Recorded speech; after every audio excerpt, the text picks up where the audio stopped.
2022 NFL Power Ranking Week 9. As we approach midseason, the NFC rankings rollercoaster continues. Who else is rising or falling heading into Week 9? At number 32, Houston Texans.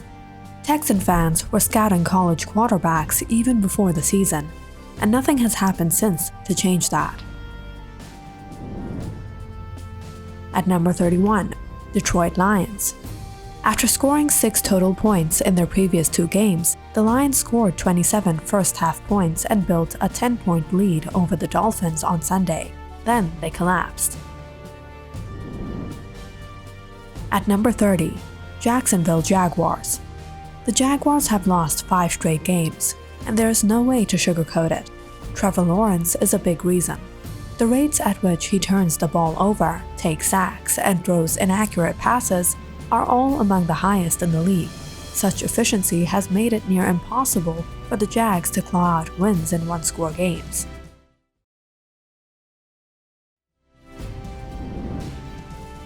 At number 29, Carolina Panthers.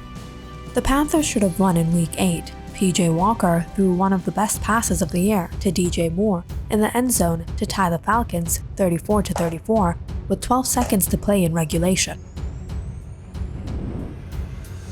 At number 28, Indianapolis Colts. The Colts made a change at quarterback, but everything about the offense still felt similar. Indy ran the ball at the highest rate. It has all season in Sam Ehlinger's first game at the starter, but didn't find the end zone until the fourth quarter. At number 27, Pittsburgh Steelers. The 2022 Steelers still aren't guaranteed to have a losing record. But after getting blown out by the Philadelphia Eagles on Sunday, the Steelers' chance of peeling off 7 wins in 9 games appears slightly worse than the odds of winning the Powerball and Mega Millions in the same week. At number 26, Denver Broncos. Denver's offense didn't exactly light up Sunday in London. Russell Wilson threw for 252 yards and a touchdown in his return to action after missing Week 7 with a hamstring injury. The Broncos averaged just 3.6 yards a carry on the ground, but after entering Week 8 as the lowest scoring team in the entire NFL, 21 points must have seemed like quite the deluge of scoring. At number 25, Washington Commanders. Granted, that's not a Herculean achievement, but after starting the season 1-4 and looking very much the part of a tomato can, the Commanders have peeled off 3 straight wins. 2 of those victories have come on the road, including Sunday's last-minute comeback win over the Colts. At number 24, Chicago Bears. The Bears have just 1 win in the past 5 weeks, but Justin Fields and the offense have still shown significant improvement during that stretch of games. The Chicago rushing attack has thrived with more designed quarterback runs for Fields, and he's improved his EPA per dropback from 28th in weeks 1-4 to 13 in weeks 5-8. At number 23, Las Vegas Raiders. Week 8 couldn't have gone worse for the Raiders. They didn't run an offense play in Saints territory until after the 2-minute warning in the fourth quarter after Derek Carr had been benched for Jarrett Stidham while trailing 24-0. At number 22, Arizona Cardinals. In each of Arizona's last 3 drives, Sunday in Minnesota, the Cardinals crossed midfield, but couldn't get past the Vikings 35. 3 of Arizona's losses this season have been by 1 possession, 8 points or less. Cardinals are hanging with opponents, but just can't seal the deal.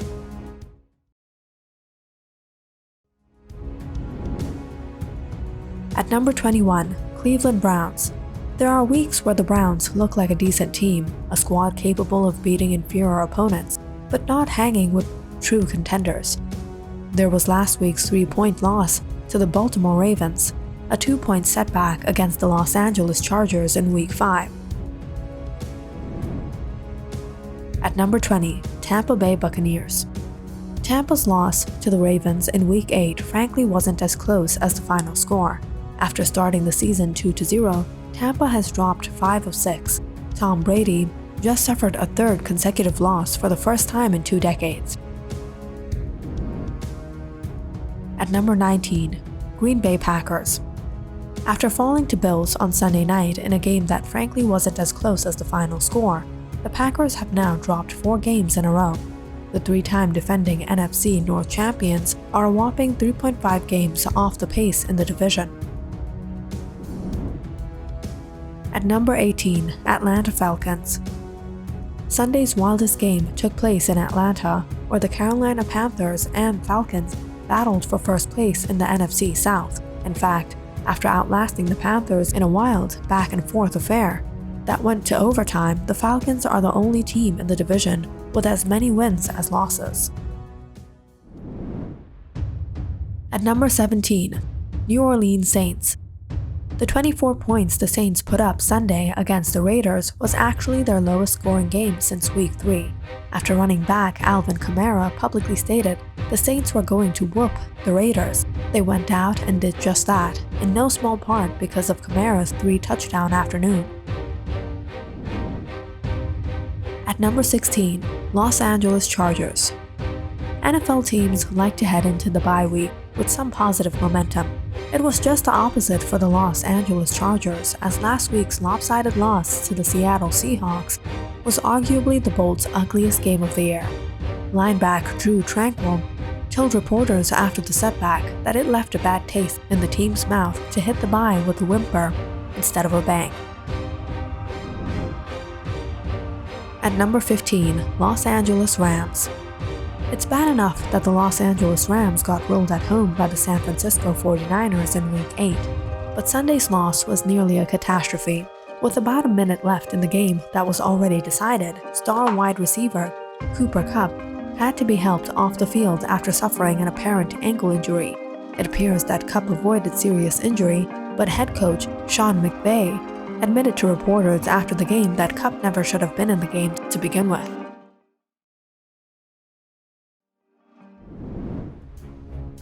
At number 14, New York Jets. Over the Jets' 4-game winning streak, they did many things well. They ran the ball, they played defense, and they avoided mistakes. With rookie phenom Breece Hall lost for the season to a torn ACL, New York's ground game evaporated against the Patriots.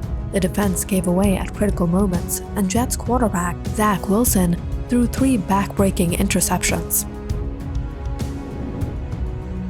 At number 13, New England Patriots. After getting drilled at home by the Chicago Bears last week, the New England Patriots badly needed to get things back on track. Luckily for the team, nothing gets the Patriots back on track quite like facing the New York Jets. New England defeated AFC East rivals for the 13th straight time. At number 12, Miami Dolphins. One thing is for sure, the Miami Dolphins are a much different team, with Tua T under center. After roaring back to beat the Lions on Sunday, the Dolphins are a perfect 5-0 when Tagovailoa starts and finishes a game. Without him, the Dolphins are winless this year. At number 11, New York Giants. The New York Giants have been living on the edge. Every one of the team's first 7 games was a one-score affair, which included 6 victories. There had been one fourth-quarter comeback after another. At number 10, Cincinnati Bengals.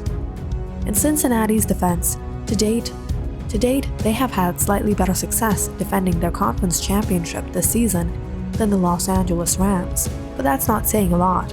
And in getting drilled in Cleveland in the latest installment of the Battle of Ohio, the Bengals looked less like defending AFC champs and more like bungles of old. At number 9, Seattle Seahawks. After trading quarterback Russell Wilson in the offseason, the Seahawks were supposed to be starting over. With a veteran stopgap under center in Geno Smith, the 2022 season was a wash. The Seahawks would earn a high draft pick next year, use it and the picks gained in the Wilson trade to improve a seemingly flawed roster, and hopefully get back in the mix in 2023. At number 8, Tennessee Titans. Rookie Malik Wilson threw a pick and completed 6 passes for 55 yards in his first career start on Sunday, but the Titans still managed to pull out the win. He has Derrick Henry to thank for that. Willis told reporters that Henry said, "They can't stop me. at one point during the game, and he wasn't wrong.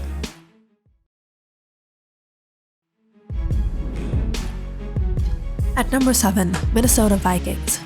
The Minnesota Vikings are running away with the NFC North. Not only did the Vikings win a back-and-forth affair with the Arizona Cardinals on Sunday, but every other team in the division also lost. Less than halfway into the season, the Vikings had opened up a 4-game lead on the Bears and Packers. At number 6, Baltimore Ravens. The Baltimore Ravens might be the best team in the NFL that no one is really talking about. The Ravens aren't necessarily elite in any one area. Baltimore is 11th in the NFL in total defense, 24th in total defense, and 20th in scoring defense. But while the Ravens might not be posting gaudy yardage totals, the team is 5th in the league in scoring. At number 5, San Francisco 49ers. The San Francisco 49ers sent a message to the rest of the NFC on Sunday. The Niners may only be 4-4 right now, but this team is dangerous. In fact, with Christian McCaffrey in the fold, the San Francisco offense has the potential to be terrifying. At number 4, Dallas Cowboys. The Cowboys didn't miss a beat against the Chicago Bears with Tony Pollard, serving as the team's lead running back. Quite the opposite, in fact.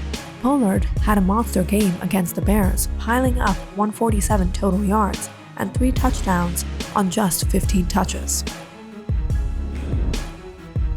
At number 3, Kansas City Chiefs.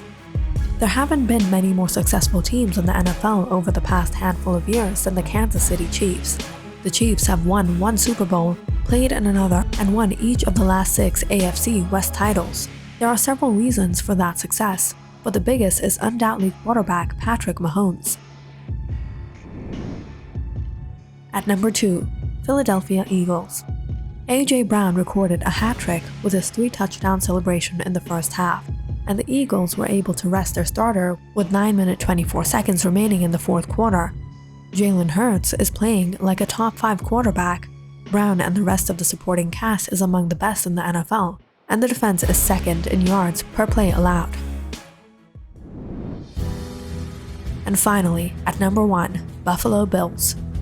Given that the game itself was effectively never in question, the most exciting thing about Sunday night's lopsided affair in Buffalo may well have been the war of words between Packers cornerback Jaire Alexander and Bills wideout Stefon Diggs. After hauling in 6 catches for 108 yards and a score in the victory, Diggs told reporters that while Alexander started the jawing, he and the Bills finished it. What do you think of the rankings? Let us know in the comments section below.